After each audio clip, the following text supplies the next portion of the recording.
অনেক দিন থেকেই আমার একটা পাহাড় কেনার শখ, কিন্তু পাহাড় কে বিক্রি করে তা জানি না। যদি তার দেখা পেতাম, দামের জন্য আটকাতো না। আমার নিজস্ব একটা নদী আছে, সেটা দিয়ে দিতাম পাহাড়টার বদলে। কে না জানি পাহাড়ের চেয়ে নদীর দামই বেশি। পাহাড় স্থান, নদী বহমান।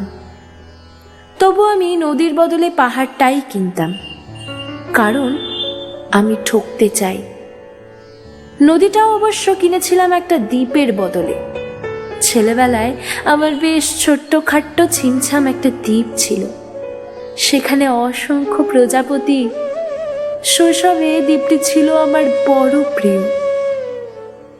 আমার যৌবনে দ্বীপটি আমার কাছে মাপে ছোট লাগলো। প্রবহমান ছিপছিপে তন্নি নদীটি বেশ পছন্দ হলো আমার। বন্ধুরা বলল, ওইটুকু একটা দ্বীপের বিনিময়ে এত বড় একটা নদী পেয়েছিস, খুব জিতেছিস তো মায়েরি। তখন জয়ের আনন্দে আমি বিহ্বল হতাম। তখন সত্যিই আমি ভালোবাসতাম নদীটিকে। নদী আমার অনেক প্রশ্নের উত্তর দিত, যেমন, বলো তো আজ সন্ধ্যাবেলা বৃষ্টি হবে কি না? সে বলতো, আজ এখানে দক্ষিণ গরম হাওয়া, শুধু একটা ছোট্ট দ্বীপে বৃষ্টি।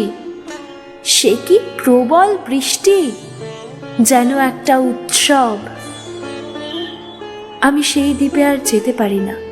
সে জানতো, সবাই জানে, শৈশবে আর ফেরা যায় না। এখন আমি একটা পাহাড় কিনতে চাই। সেই পাহাড়ের পায়ের কাছে থাকবে গহন অরণ্য। আমি সেই অরণ্য পার হয়ে যাব, তারপর শুধু রুক্ষ কঠিন পাহাড়।